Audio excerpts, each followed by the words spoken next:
ಕೆಆರ್ಪುರ ಪಕ್ಷದ ನಿಷ್ಠೆ ಹಾಗೂ ಅಭ್ಯರ್ಥಿಯ ಸಾಮಾಜಿಕ ಹಿನ್ನೆಲೆಯನ್ನು ಆಧರಿಸಿ ಜಿಬಿಎ ಟಿಕೆಟ್ ನೀಡಲಾಗುವುದು ಎಂದು ಪೂರ್ವ ಜಿಲ್ಲಾ ಕಾಂಗ್ರೆಸ್ ಅಧ್ಯಕ್ಷ ಡಿಕೆ ಮೋಹನ್ ಬಾಬು ತಿಳಿಸಿದ್ದಾರೆ.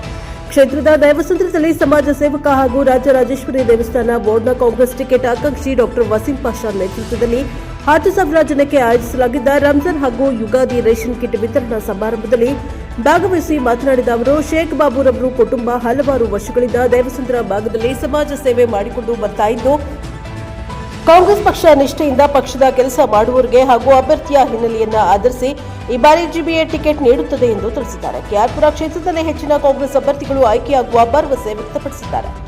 ಸಮಾಜ ಸೇವಕ ಹಾಗೂ ರಾಜರಾಜೇಶ್ವರಿ ವಾರ್ಡ್ನ ಕಾಂಗ್ರೆಸ್ ಪ್ರಬಲ ಆಕಾಂಕ್ಷಿ ಡಾಕ್ಟರ್ ವಸೀಂ ಪಾಷಾ ಮಾತನಾಡಿ, ರಂಜಾನ್ ತಿಂಗಳಲ್ಲಿ ಪ್ರತಿದಿನ ಸುಮಾರು 5,000 ಜನಕ್ಕೆ ಬೆಳಗಿನ ಉಪಹಾರ ವ್ಯವಸ್ಥೆ ಮಾಡಿದ್ದು, ಯುಗಾದಿ ಹಾಗೂ ರಂಜಾನ್ ಹಬ್ಬ ಆಚರಿಸಲು ವಾರ್ಡ್ನ ಸುಮಾರು 10,000 ಬಡ ಕುಟುಂಬಗಳಿಗೆ ಹಬ್ಬಕ್ಕೆ ಬೇಕಾದ ಆಹಾರ ಪದಾರ್ಥಗಳನ್ನು ವಿತರಣೆ ಮಾಡುತ್ತಿರುವುದಾಗಿ ತಿಳಿಸಿದ್ದಾರೆ.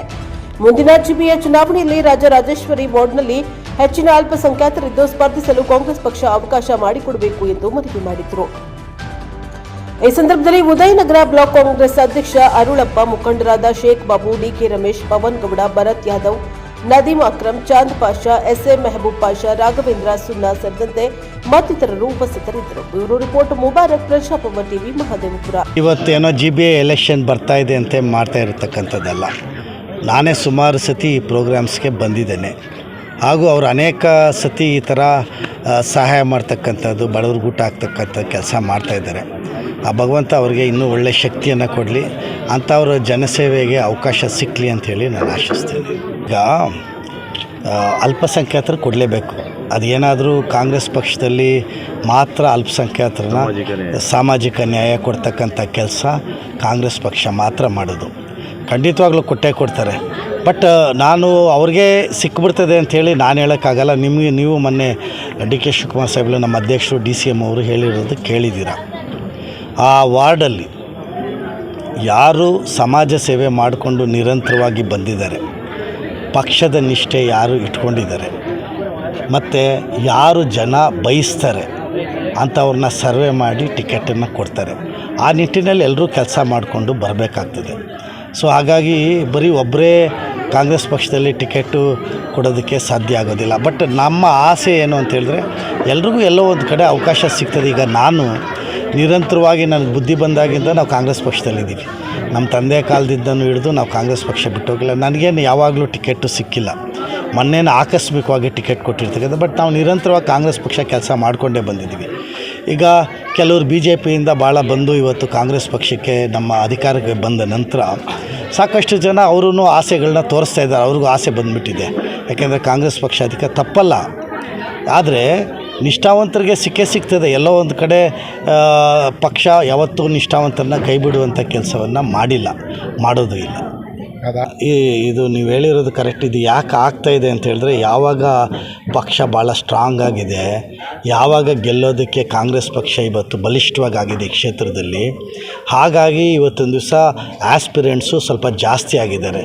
ಆಸ್ಪಿರೆಂಟ್ಸು ಜಾಸ್ತಿ ಆದಾಗ ಒಬ್ಬೊಬ್ಬರ ಹತ್ರ ಹೋಗಿ ಕೇಳುವಂಥ ಕೆಲಸಗಳು ಅದು ನಡೀತಾನೆ ಇರ್ತದೆ. ರಾಜಕೀಯ ಪಕ್ಷಗಳು ಅಂತ ಹೇಳೋದ್ಮೇಲೆ ಇವೆಲ್ಲ ಇದ್ದಿದೆ.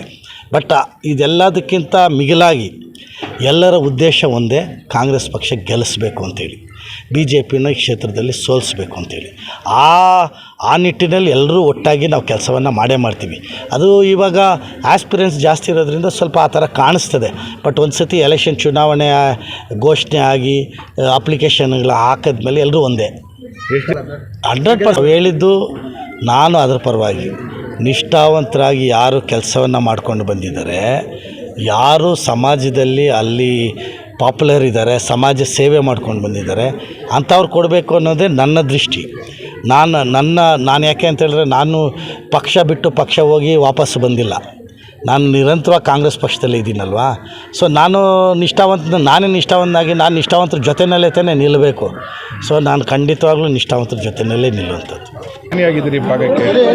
ಮೊದಲನೇದಾಗಿ ನಮ್ಮ ಕರ್ನಾಟಕ ರಾಜ್ಯದ ಜನರಿಗೆ ಯುಗಾದಿ ಹಾಗೂ ರಂಜಾನ್ ಹಬ್ಬದ ಆರ್ಥಿಕ ಶುಭಾಶಯಗಳು. ಹಾಗೆ ನನ್ನ KRಪುರ ವಿಧಾನಸಭೆ ಕ್ಷೇತ್ರ ಜನರಿಗೆ ಹಾಗೂ ಮುಖ್ಯವಾಗಿ ನಾನು ವಾಸವಾಗಿರುವ ರಾಜರಾಜೇಶ್ವರಿ ವಾರ್ಡಿನ ಜನರಿಗೆ ನಮ್ಮ ಯುಗಾದಿ ಮತ್ತು ರಂಜಾನ್ ಹಬ್ಬದ ಆರ್ಥಿಕ ಶುಭಾಶಯಗಳನ್ನು ಹೇಳ್ತಾ, ಒಂದು ತಿಂಗಳಿಂದ ನನ್ನ ಫ್ಯಾಮಿಲಿ ಮತ್ತು ನನ್ನ ಜೊತೆ ನಿಂತಿರೋ ಜನ ಎಲ್ಲರೂ ಸೇರಿ ಒಂದು ಕಾರ್ಯಕ್ರಮವನ್ನು ಕಳೆದ 7 ವರ್ಷದಿಂದ ಮಾಡ್ತಾಯಿದ್ದು, ಈ ವರ್ಷವೂ ಸಹ ಮಾಡಿದ್ದಾರೆ.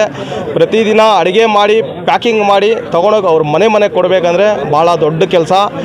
ನಾನು ದುಡ್ಡು ಆಗ್ಬೋದು, ಆದರೆ ಅವ್ರ ಶಕ್ತಿ ಇಲ್ಲದೆ ನಾನು ಏನೂ ಮಾಡೋಕ್ಕಾಗಲ್ಲ. ಅವ್ರಿಗೆಲ್ಲ ಸದಾ ನಾನು ಋಣಿಯಾಗಿ ಇರ್ತೀನಿ.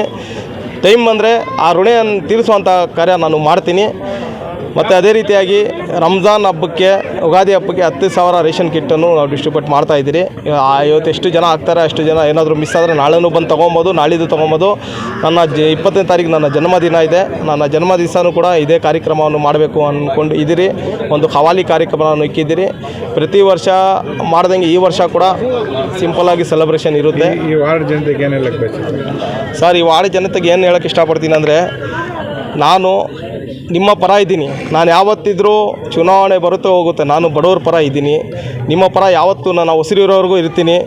ಒಂದು ಅವಕಾಶ ಪಕ್ಷ ನನಗೆ ಮಾಡಿಕೊಟ್ರೆ ದಯವಿಟ್ಟು ನೀವೆಲ್ಲ ಸೇರಿ ನನ್ನ ಕೈ ಹಿಡಿಬೇಕು ಅಂತ ನಾನು ನಮ್ಮ ಫ್ಯಾಮ್ಲಿಯ ಮುಖಾಂತರ ಅವ್ರಿಗೆ ಕೇಳ್ಕೊಳಕ್ಕೆ ಇಷ್ಟಪಡ್ತೀನಿ. ಯಾಕಂದರೆ ನಮ್ಮ ತಂದೆಯವರು ಮಾಜಿ ಸಚಿವರು ಎ ಕೃಷ್ಣಪ್ಪಣ್ಣ ಅವರ ಕಾಲದಲ್ಲಿ KR ಪುರಂ ಬ್ಲಾಕ್ಗೆ ಮೈನಾರಿಟಿ ಪ್ರೆಸಿಡೆಂಟಾಗಿ ಪಕ್ಷಕ್ಕೋಸ್ಕರ ಸಂಘಟನೆ ಮಾಡಿ ಕೇಸ್ ಹಾಕ್ಕೊಂಡು ಇವತ್ತು ಕಣ್ಣಿಗೆ ಕಾಣದೇ ಇದ್ದರೂ ಕೂಡ ಇವತ್ತು ಕೇಸಿಗೆ ಓಡಾಡ್ತಾ ಇದ್ದಾರೆ. ಅದನ್ನೆಲ್ಲ ನೋಡಿಕೊಂಡು ನಮ್ಮ KPCC ಅಧ್ಯಕ್ಷರು, ನಮ್ಮ ರಾಜ್ಯದ ಜನಪ್ರಿಯ ನಾಯಕರು, ನಮ್ಮ DK ಶಿವಕುಮಾರ್ ಅಣ್ಣವರು 15ನೇ ತಾರೀಕೇನು ಮೀಟಿಂಗ್ ಕರೆದು ಹೇಳಿದ್ದಾರೆ. ಪಕ್ಷದ ಅಭ್ಯರ್ಥಿ ಯಾವ ರೀತಿ ಇರಬೇಕು ಅನ್ನೋದು ಅವರೇ ಹೇಳಿದ್ದಾರೆ. ನಾವು ಯಾರೂ ಹೇಳೋಂಗಿಲ್ಲ. ಆ ಗುಣಗಳು ನನ್ನಲ್ಲಿ ಇದೆ ಅಂತ ನಾನು ಅಂದ್ಕೊಂಡಿದ್ದೀನಿ. ಅದೆಲ್ಲ ಅವರು ಗುರುತಿಸಿ ಒಂದು ಸರ್ವೆಯನ್ನು ಮಾಡಿ ಇಲ್ಲಿ ಮುಸಲ್ಮಾನರು ಹೆಚ್ಚಾಗಿರೋದ್ರಿಂದ ಒಂದು ಅವಕಾಶ ನನಗೆ ಮಾಡಿಕೊಳ್ಳಿ ಅಂತ ನಿಮ್ಮ ಮೂಲಕ ನಮ್ಮ ಪಕ್ಷದ ಅಧ್ಯಕ್ಷರಿಗೆ, ಪಕ್ಷದ ನಮ್ಮ ಹಿರಿಯ ನಾಯಕರಿಗೆ ನಾನು ರಿಕ್ವೆಸ್ಟ್ ಮಾಡ್ತೀನಿ.